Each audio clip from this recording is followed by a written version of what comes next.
बिहार विधानसभा की कार्रवाई शुरू। आरजेडी विधायक ने नीतीश से की मुलाकात। वोटिंग के बाद होगा फ्लोर टेस्ट। बीजेपी ने 7 राज्यसभा उम्मीदवारों का किया ऐलान। उत्तराखंड से महेश भट्ट को बनाया प्रत्याशी। हेमंत सोरेन की बढ़ सकती मुश्किलें। पूर्व सीएम के करीबी ने ईडी के सामने किए हस्ताक्षर। जल्द खुलेगा राज। हल्द्वानी में हिंसा के बाद प्रशासन की कार्रवाई जारी। 300 घरों में लगे ताले। 120 शस्त्र लाइसेंस किए निरस्त। अतीक और अशरफ से जुड़ी बड़ी खबर। अशरफ की पत्नी के मकान पर चलेगा बुलडोजर। वक्फ बोर्ड की जमीन पर कब्जा।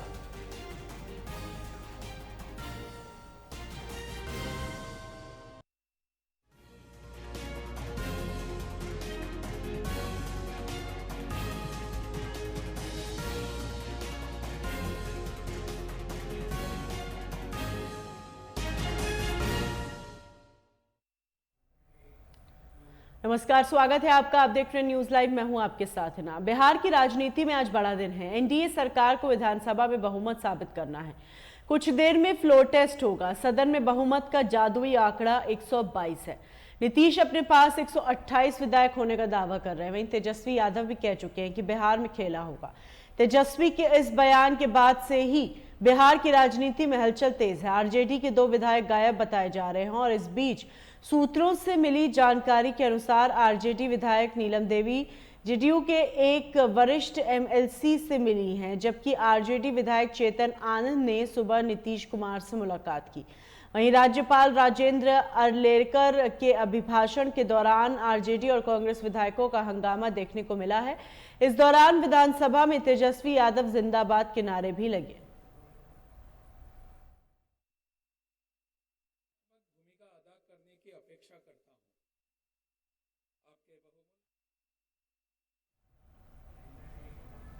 अप्रैल मई महीने के दौरान देश में लोकसभा चुनाव की संभावना है। चुनावों के ऐलान से पहले राजनीतिक दल तैयारियों में जुट गए हैं और कई दलों ने कई सीटों से अपने उम्मीदवारों का ऐलान भी कर दिया। और इसी क्रम में कांग्रेस पार्टी भी राहुल गांधी के नेतृत्व में भारत जोड़ो न्याय यात्रा निकाल रही है। इस बार यात्रा मिजोरम से 14 जनवरी से शुरू हुई थी और इसे 20 मार्च को मुंबई में समाप्त होना है, लेकिन अब माना जा रहा है यात्रा इससे पहले ही खत्म हो सकती है। सूत्रों के अनुसार यात्रा की स्पीड को बढ़ाया गया है। पहले एक दिन में 70 किलोमीटर का सफर तय करने की योजना थी, हालांकि अब यह 100 किलोमीटर प्रतिदिन हो गया है। और इसके साथ ही उत्तर प्रदेश में पार्टी अब 11 दिन के बजाय 6 से 7 दिन में ही अपनी यात्रा को समाप्त कर लेगी। इस लिहाज से राहुल गांधी की यह यात्रा 10 मार्च को समाप्त हो सकती है। पार्टी सूत्रों के हिसाब से हालिया राजनीति हलचलों ने पार्टी की चिंता बढ़ा दी है। यात्रा के दौरान कई बड़े नेता पार्टी छोड़कर जा चुके हैं। इंडिया गठबंधन के कई साथी भी बीच मझधार में नाव बदल चुके हैं। नीतीश कुमार एनडीए में शामिल हो चुके हैं। आरएलडी के भी एनडीए में शामिल होने के कयास लगाए जा रहे हैं। वहीं कई अन्य दल भी कांग्रेस पार्टी को तेवर दिखा रहे हैं। सबसे निपटने के लिए राहुल गांधी यात्रा को समय से पहले खत्म करना चाहते हैं। इसके साथ ही इंडिया गठबंधन के सीट बंटवारे को लेकर हो रही देरी से भी पार्टी चिंतित है। गठबंधन के कई दलों ने नेता कह चुके हैं कि इस देरी के पीछे कांग्रेस एक बड़ी वजह है। बता दें, कांग्रेस पार्टी ने सीट शेयरिंग के लिए कमेटी का गठन किया हुआ है। इस कमेटी की कई दलों के साथ बैठक भी हो चुकी है, लेकिन अभी तक अंतिम फैसला नहीं हुआ है। यह फैसला राहुल गांधी और मल्लिकार्जुन खड़गे को करना है, लेकिन इसके लिए राहुल गांधी को दिल्ली में मौजूद रहना भी जरूरी है। इसलिए भी पार्टी ये यात्रा जल्द खत्म करना चाह रही है।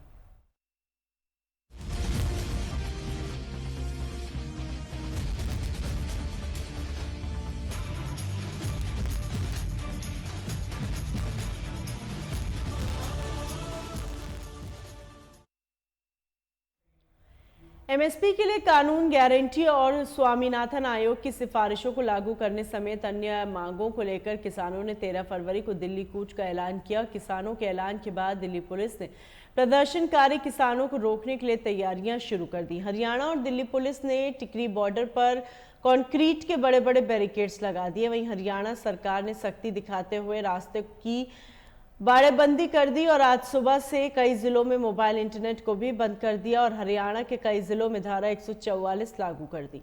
इसके साथ पुलिस बल, सीआरपीएफ और अन्य सुरक्षा एजेंसियां भी तैनात की गई। वहीं इस किसान आंदोलन को लेकर बड़ी जानकारी सामने आ रही है। बताया जा रहा है इस आंदोलन में संयुक्त किसान मोर्चा शामिल नहीं होगा। उन्होंने 16 फरवरी को भारत बंद का आह्वान किया है। इस बारे में ऑल इंडिया किसान सभा के वाइस प्रेसिडेंट और संयुक्त किसान मोर्चा के नेता हनन मोल्ला ने बताया, ऑल इंडिया किसान सभा संयुक्त किसान मोर्चा का सबसे बड़ा दल है और वे इस प्रोटेस्ट में शामिल नहीं हो रहे। किसान आंदोलन के बाद किसान मोर्चा से कुछ दल सस्पेंड हो गए थे और ये प्रोटेस्ट उन्होंने बुलाया है।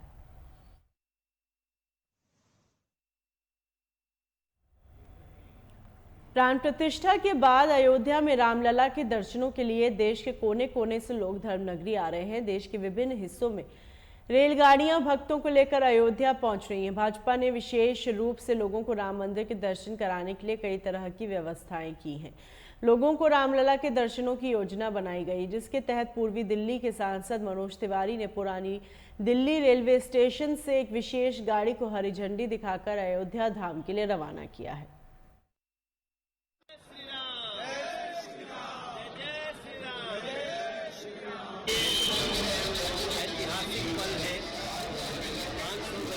वापस भगवान श्री राम मंदिर में रहा है। प्रभु राम आ गए हैं, दर्शन करने की होड़ लगी है और भारतीय जनता पार्टी, नरेंद्र मोदी जी, इनकी कोशिश है कि कुछ लोगों को हम भी भेजने में भूमिका निभाएं। तो इसी के तहत हमारी दिल्ली से बहुत सारी ट्रेनें हम लोग भेज रहे हैं और दिल्ली के अन्य हिस्सों से लोग जा रहे हैं। जिले वाइज जा रही हमारी लोकसभा की पहली टोली आज यहाँ से निकल रही है और नवीन शाहदरा के 1504 लोग यहाँ से अयोध्या जी जा रहे हैं। कल रात को मैं उत्तर पूर्वी दिल्ली के लोगों को यहाँ से भेजूंगा और जब तक ये पहुँचेंगे 11 तारीख को हम भी इनके साथ वहाँ दर्शन करेंगे और फिर ये 11 की रात को इनकी वापसी होगी। वहाँ भी सरकार की तरफ से काफी अच्छी तैयारी की है। बहुत अच्छी ऐतिहासिक जो व्यवस्था कुंभ में होती है उसी के पैरेलल व्यवस्था हम लोगों ने अयोध्या जी में की है और इन सभी लोगों को अच्छे से राम जी के दर्शन हो जाए, भारत का हर राम प्रेमी अयोध्या पहुंचे, उसको कोई असुविधा न हो, इसकी ध्यान देते हुए हम इनकी सेवा में।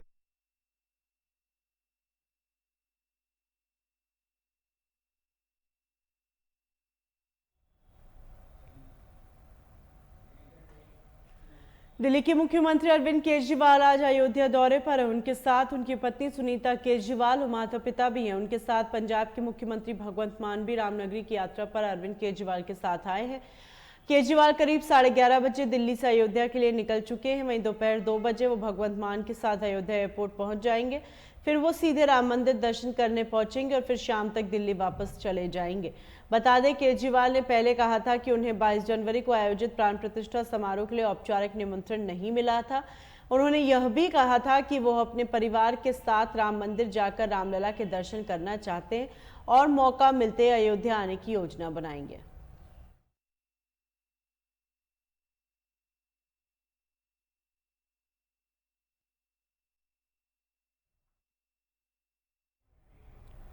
जम्मू कश्मीर के पहाड़ी जनजाति फोरम के सदस्यों ने दिल्ली में केंद्रीय मंत्री अर्जुन मुंडा से मुलाकात की और उनका अभिनंदन किया। केंद्रीय मंत्री अर्जुन मुंडा ने कहा, देश के स्पष्ट भावना की अभिव्यक्ति है कि कश्मीर से कन्याकुमारी तक रहने वाले सभी नागरिकों को न्याय मिले। वहीं सभी को किसी भी समस्या से भागना नहीं चाहिए बल्कि उसका समाधान करना चाहिए।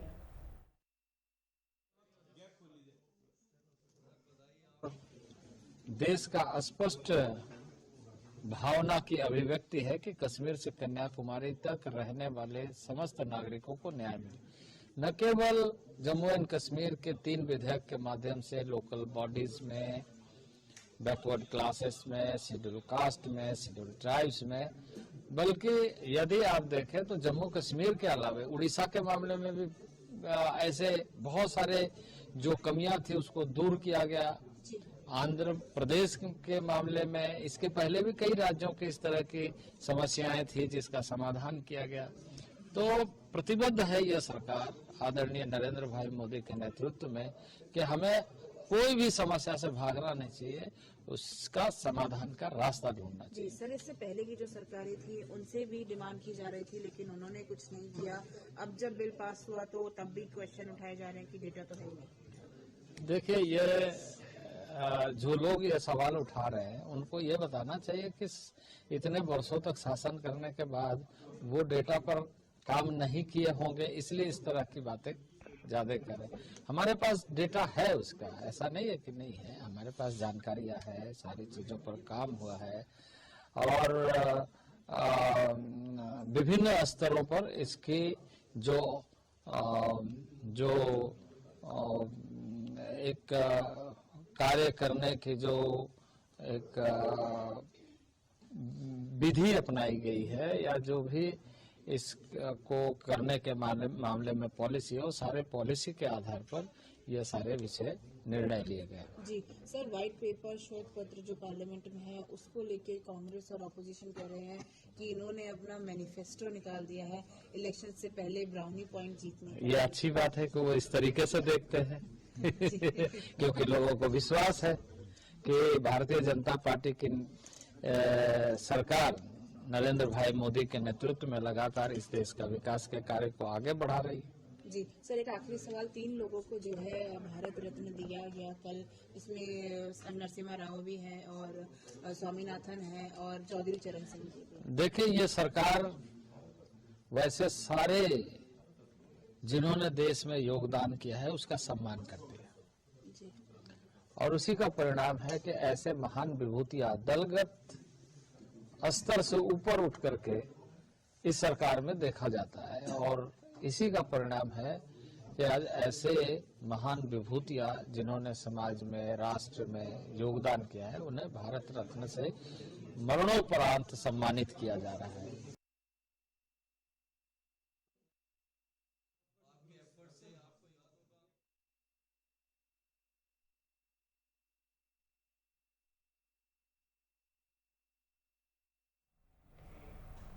मध्य प्रदेश में लोकसभा चुनाव से पहले कांग्रेस को झटके पर झटका लग रहा है। अब शिवपुरी के बाद अशोकनगर से कांग्रेस के यूथ कांग्रेस के उपाध्यक्ष और गुना सांसद केपी यादव के भाई अजय पाल यादव ने बीजेपी का दामन थाम लिया। बीजेपी में इनकी दोबारा एंट्री केंद्रीय मंत्री ज्योतिरादित्य सिंधिया ने कराई है।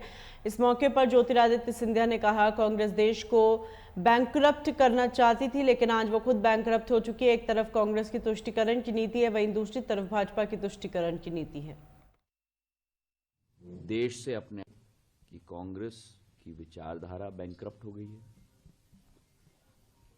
कांग्रेस की देश की जनता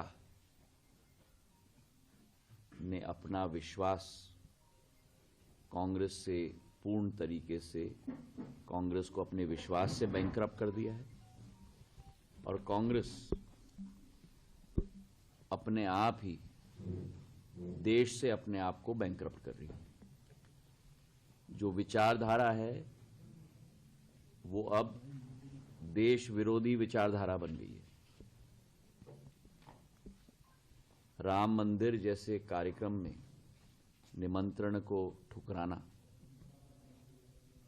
और उपस्थित नहीं होना, मैं मानता हूं कि देश की जनता स्वतः जवाब कांग्रेस को देगी।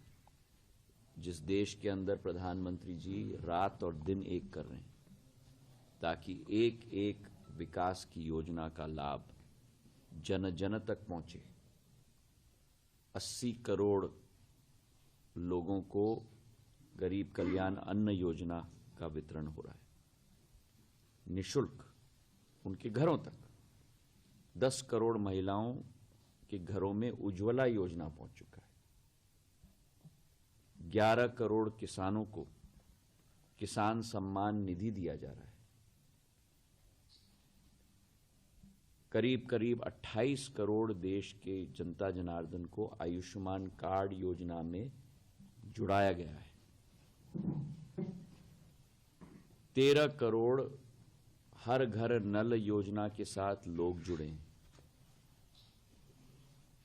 एक एक योजना का 100% सैचुरेशन प्रधानमंत्री जी की सरकार उनके निर्देश अनुसार कटिबद्ध है। जहां एक तरफ कांग्रेस की तुष्टीकरण की नीति है, वहीं दूसरी तरफ भारतीय जनता पार्टी प्रधानमंत्री जी के नेतृत्व में संतुष्टीकरण की नीति है।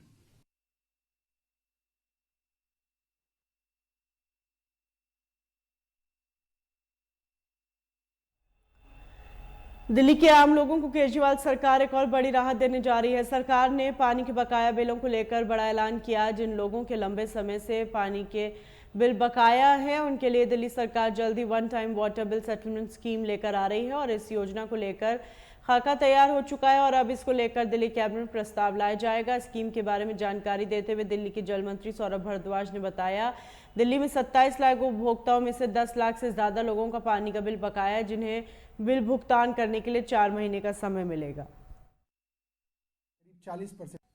और इस समस्या को आप इस तरह से समझ सकते हैं कि दिल्ली के अंदर करीब 27,65,000 दिल्ली जल बोर्ड के कंज्यूमर हैं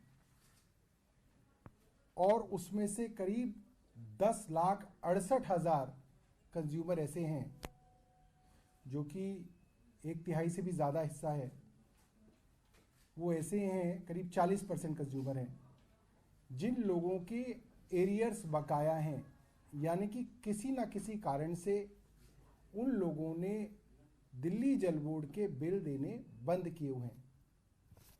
इस विषय में मुझे लगता है करीब 1.5 वर्ष से चर्चाएं हो रही हैं।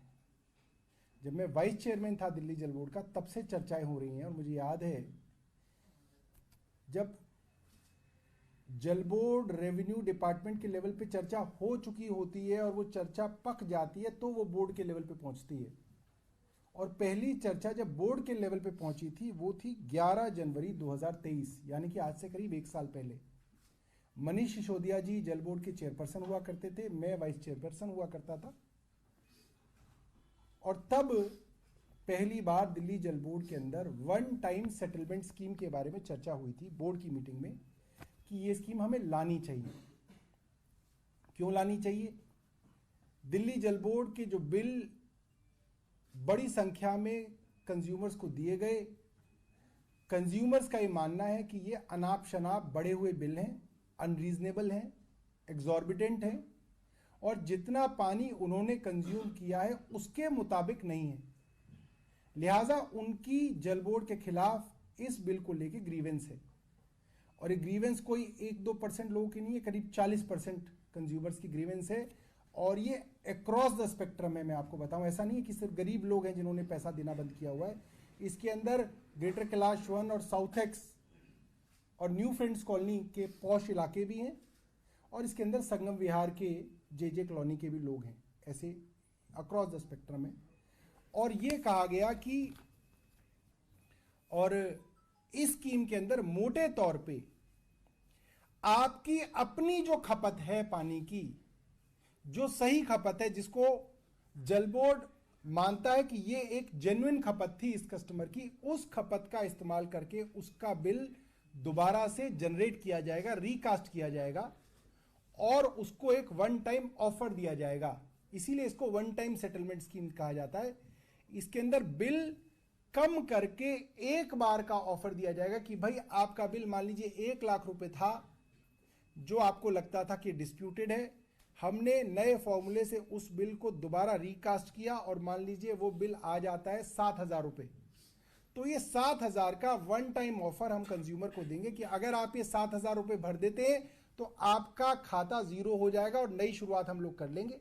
अगर आप नहीं भरेंगे तो दोबारा से वही 1 लाख से जो है खाता दोबारा से शुरू हो जाएगा। This is called one time settlement scheme. ये एमनेस्टी स्कीम नहीं है, ये कोई बिल माफी योजना नहीं है, मगर इसको करके जब हमने इस फॉर्मूले को रन करके देखा है तो इसके जो नतीजे आए हैं, कंप्यूटराइज तरीके से जो नतीजे आए हैं, उसके अंदर करीब 60% से ज्यादा लोगों का बिल, उन लोगों का बिल जिनकी ग्रीवेंस है, जिन्होंने बिल नहीं दिया हुआ है, जो लोग इस 10,68,000 के ब्रैकेट में आते हैं, उन लोगों का बिल जीरो हो जा रहा है।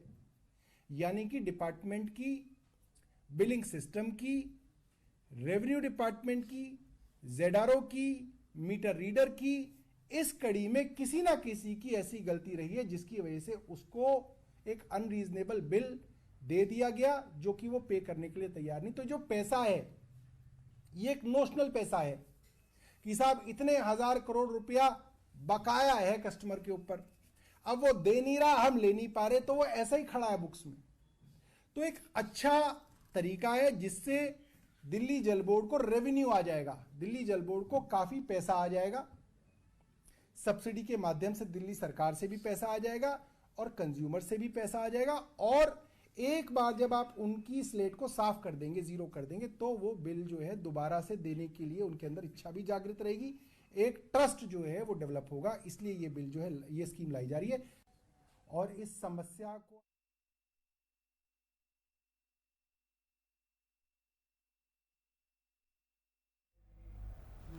लोकसभा चुनाव से पहले सभी राजनीतिक पार्टियों ने अपना दमखम दिखाना शुरू कर दिया और इसी क्रम में गोरखपुर में सेंथवार मल्ल महासभा द्वारा सेंथवार मल्ल भागीदारी संकल्प महारैली का आयोजन किया गया, जिसमें हजारों की संख्या में समाज के लोगों ने हिस्सा लिया। इस दौरान महासभा के पदाधिकारियों ने कहा, जब तक समाज मजबूत नहीं था तब तक समाज के लोगों की कहीं सुनवाई नहीं होती थी। आज़ादी के 76 वर्ष बाद आज आपने आईना दिखाया है, इसके लिए आप सभी को बधाई देते हैं।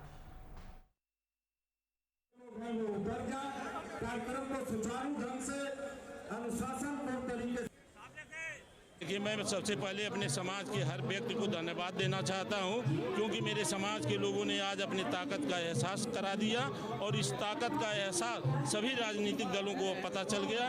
यही ताकत सभी राजनीतिक दल पहचान नहीं पा रहे थे। मैं अपने समाज के लोगों को बहुत बहुत धन्यवाद देना चाहता हूँ आपके माध्यम से।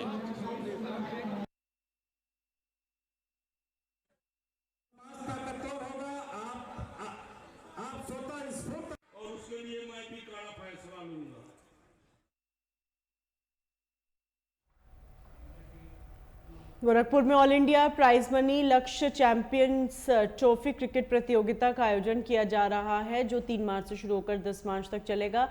लक्ष्य स्पोर्ट्स एकेडमी के अध्यक्ष डॉक्टर राजेश यादव ने बताया, उत्तर प्रदेश के सबसे बड़े पुरस्कार राशि वाले इस क्रिकेट प्रतियोगिता को रेलवे क्रिकेट ग्राउंड और सेंट एंड्रयूज कॉलेज के मैदान पर आयोजित किया जाएगा, जिसमें देश भर से लगभग 8 प्रमुख टीमें चैंपियनशिप ट्रॉफी के लिए एक दूसरे के मुकाबला करेंगी।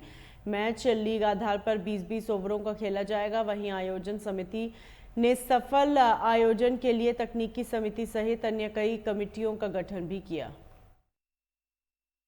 जो इंडिया ये लक्ष्य स्पोर्ट्स एकेडमी जो पिछले 6 सालों से ऑल इंडिया क्रिकेट टूर्नामेंट कराता है, उसका ये 7वां वर्जन है, जो 3 मार्च 2024 से शुरू होकर 10 मार्च 2024 को समाप्त होगा।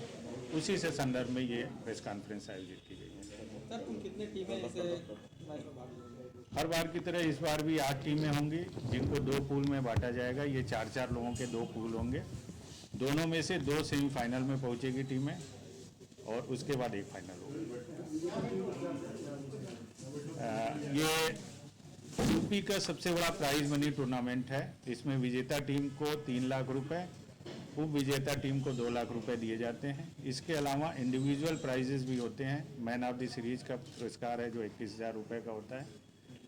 बेस्ट बॉलर, बेस्ट बैट्समैन का जो अवार्ड होता है वो 21,000 रुपये का होता है। इसके अलावा जो सारे मैचेस खेले जाते हैं, इसमें मैन ऑफ द मैच का ही पुरस्कार होता है जो 2100 रुपये का होता है। ये आपके ही पुराने सहयोगी योगेश्वर सिंह के नाम पे ही दिया जाता है, जो आपके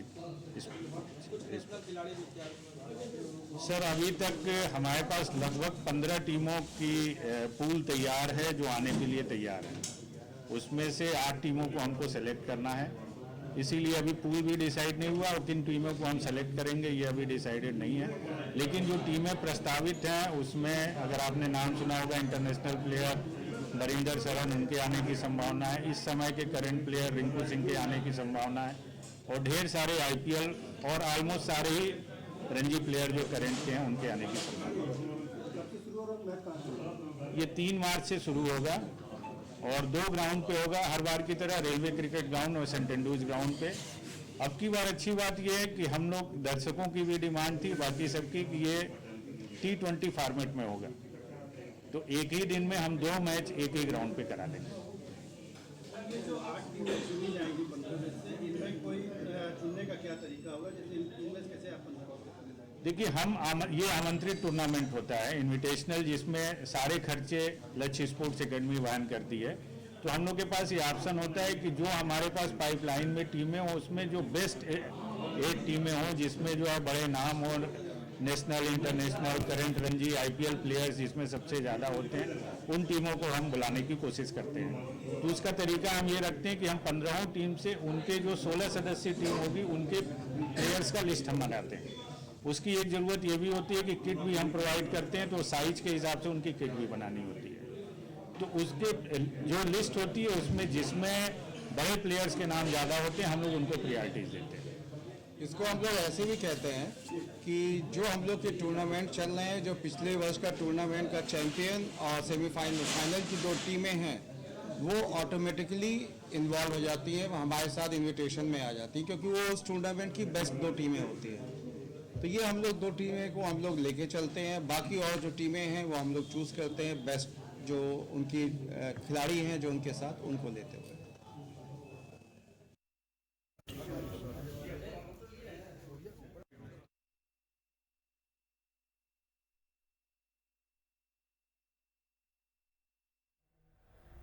प्रयागराज के अमिताभ बच्चन स्पोर्ट्स कॉम्प्लेक्स में 9 फरवरी से विश्व स्क्वैश फेडरेशन और PSA सैटेलाइट टूर्नामेंट की शुरुआत हो चुकी है, जिसमें भारत के साथ साथ श्रीलंका, इंग्लैंड के खिलाड़ी भी हिस्सा ले रहे हैं। वहीं प्रयागराज उत्तर प्रदेश का पहला ऐसा जिला है जहां अंतर्राष्ट्रीय स्क्वैश खेल का आयोजन हो रहा है। यह टूर्नामेंट पूर्व सचिव संजय गुप्ता की स्मृति में किया जा रहा है और इस साल 3रा संस्करण है। प्रतियोगिता में अलग अलग देशों से आए तकरीबन 250 से अधिक खिलाड़ियों ने हिस्सा लिया। टूर्नामेंट की खास बात यह है कि अंडर 15 से लेकर के अंडर 65 उम्र के खिलाड़ी भी इसका हिस्सा है। आयोजकों की बात माने तो उनका कहना है प्रयागराज में पहली बार अंतर्राष्ट्रीय स्क्वाड प्रतियोगिता का आयोजन गर्व की बात है। हम लोग 3 साल से यहाँ पे कर रहे हैं इलाहाबाद में। इलाहाबाद तो पहले बहुत कम था, अब 3 साल से हमने शुरू किया। हर साल हमारा जो है बेटर ही हो रहा है। इस बार हमारे प्लेयर्स बाहर से भी आए हैं, कुछ इंग्लैंड से हैं, कुछ श्रीलंका से हैं, और कंट्री में तो हमारे डिफरेंट पार्ट्स तो सभी जगह से आए हैं, अलग अलग राज्यों से भी आए, अलग राज्यों से भी आए, और हर एज ग्रुप के लोग यहाँ खेल रहे हैं। 60 से ऊपर भी हैं, 90 ऊपर भी हैं, 32 के ऊपर भी हैं, बच्चे भी हैं, छोटे 10 साल के भी हैं। तो हम लोग अच्छा प्रोग्रेस कर रहे हैं। चांसेस ये इलाहाबाद में will have a better squash work. अच्छा, ये एक तरीके से आ जाए अंतर्राष्ट्रीय टूर्नामेंट यूपी में पहला स्क्वैश का होगा। यूपी में ये पहला टूर्नामेंट हो रहा है जहाँ पे बाहर से लोग खेलने आ रहे हैं यहाँ पे, और अच्छे खिलाड़ी खेलने आ रहे हैं, अच्छी सीडिंग वाली खेलने आ रहे हैं यहाँ पे, और स्तर भी अच्छा हो रहा है धीरे धीरे। इलाहाबाद का स्तर भी बढ़ रहा है धीरे धीरे। टूर्नामेंट देख के जो यहाँ के बच्चे अच्छा खेल रहे हैं। अगले साल जब होगा तो और भी देशों से लोग पूरी उम्मीद हमें है कि अगले साल होगा तो और अच्छा कवरेज होगा, और अच्छे प्लेयर आएंगे, और कंट्री से भी प्लेयर आएंगे। अभी भी हो रहा है क्या है, क्लैश हो रहा है और टूर्नामेंट चल रहा है, उसकी वजह से बहुत लोग नहीं आ पाए। अगली अच्छी डेट्स होंगी, डिफरेंट डेट्स मिलेंगी हमको, क्लियर डेट होंगी, तो उम्मीद करते हैं अच्छे प्लेयर आएंगे यहाँ पे। ठीक है सर, क्या नाम है सर आपका? मेरा नाम नवीन सिन्हा है।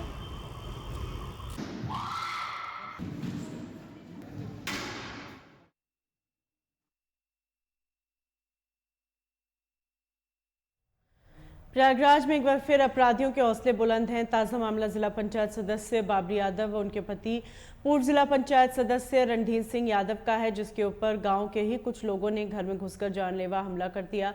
मामला पारिवारिक जमीन का बताया जा रहा है। पीड़ित का कहना है हमलावर श्यामवीर यादव, जो पुलिस विभाग में प्रतापगढ़ में तैनात है, उससे परेशान होकर पीड़ित परिवार गांव के बाहर एक मकान बनाकर रहता था। पीड़ित रणधीर सिंह का आरोप है 2 दिन पहले श्यामवीर यादव अपने पूरे परिवार के साथ उनके परिवार को जान से मारने की कोशिश करने लगा, जिसकी वीडियो CCTV में कैद हो गई। इस संबंध में पीड़ित ने लिखित शिकायत थाने में दी और पुलिस ने कार्रवाई का आश्वासन दिया। यही लाल गोपालगंज के बगल बॉर्डर है हरियाबाद थाना। वो एक दिन मैं रास्ते से परसों जा रहा था तो रास्ते में हमसे विवाद करने लगे। हमने विवाद हटा दिया तो अपने भाइयों को बुला के धर्मवीर, जो कि धर्मवीर सबसे ज़्यादा उस घर मुजड्डी है, जयवीर यादव, लल्लू यादव, सब आके इकट्ठे होकर हमको दौड़ा लिए। मैं आया अपने घर पे, यहाँ भाग के आ गए। वहाँ पहुँचने के बाद ईंट कत्तल जो कोई धर्मवीर कट्टा लिया था। फिर उसके बाद मैं घर में घुस गया। घर से मेरी पत्नी को ईंटा चलाया, जो वर्तमान में जिला पंचायत सदस्य हैं भारतीय जनता पार्टी से। उसके बाद मैंने थाने में गया, रिपोर्ट दिया हूँ। धर्मवीर जो है आए दिन गाली गुप्ता दे रहा है, घात लगाए बैठा है, हमारे जान के खतरा है। क्या पुलिस प्रशासन में आपने एप्लीकेशन दिया, क्या आश्वासन दिया? पुलिस प्रशासन ने कल उनको बुलाई है।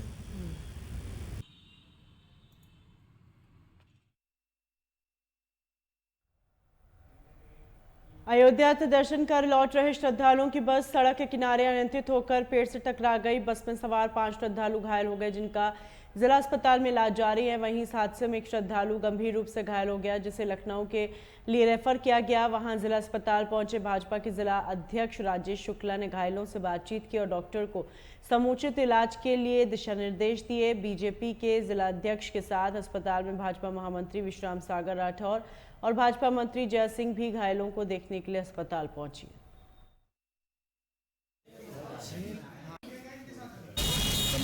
पूरा हो रहा है, तो जो भी आवश्यकता है, जो भी चीज पूरी तरीके से परिवार से डॉक्टर को देख रहे हैं, उससे भी बात की। मैंने दर्शन के भी देखा है, जो भी की आवश्यकता है किया जाएगा। सर, आप अभी आगे मिले हैं, कैसी स्थिति क्या है? स्थिति यहाँ तो लग रहा है ठीक है, रोड तो लगी हुई है, 10 बजे रोड से लगी हुई है, लेकिन ठीक है। कहाँ से वापस आ रहे थे? अयोध्या जी के दर्शन करने बैठे राम मंदिर को, राम जी के दर्शन करने बैठे, वहाँ से बसें सभी आ रही थी, हमारी ये भी बस आ रही थी। उसमें वैसे क्या कंडीशन बनी है, तो जब कोई उसमें बैठा हुआ व्यक्ति से बात कर लेगी तभी। इस बार दुर्घटना में जो कितने लोगों के घायल होने की आशंका जताई जा रही है? 4 लोग आए हैं, 4 लोग जो है रोड पर दिया गया है। लखनऊ में हम इसका हालचाल करने की कोशिश कर रहे हैं, और जो भी संतुष्ट जो भी उनकी ट्रीटमेंट की व्यवस्था है, वो सारी व्यवस्थाएं की जाएगी, उनके लिए पूरा प्रयास किया जाएगा। हमारे परिवार के लोग हैं और उनके परिवार के लोगों क्या स्थिति कैसे हुआ, ये तो बात करके प्रयास किया जाएगा, लेकिन जो भी अभी जो तुरंत ट्रीटमेंट में जो आवश्यकता है वो सब किया जाएगा। रामपुर कला क्षेत्र में दर्शनार्थियों की एक बस जो कि श्री राम मंदिर अयोध्या से दर्शन करके वापस बिस्वा लहरपुर जनपद सीतापुर के लिए लौट रहे थे, किसी कारणवश रोड से नीचे उतरकर एक पेड़ से टकरा गई, दुर्घटनाग्रस्त हो गई। बस में करीब 35 लोग सवार थे। सूचना मिलते ही थाना रामपुर कला की पुलिस टीम तत्काल मौके पर पहुंची तथा 4-5 एम्बुलेंसेस बुलाकर सभी घायलों को अस्पताल भिजवाया गया। वर्तमान में सभी घायलों की स्थिति एकदम सामान्य है एवं मौके पर यातायात संबंधी भी कोई समस्या नहीं है। प्रकरण में किसी प्रकार की कोई जनहानि नहीं हुई है, स्थिति एकदम सामान्य है।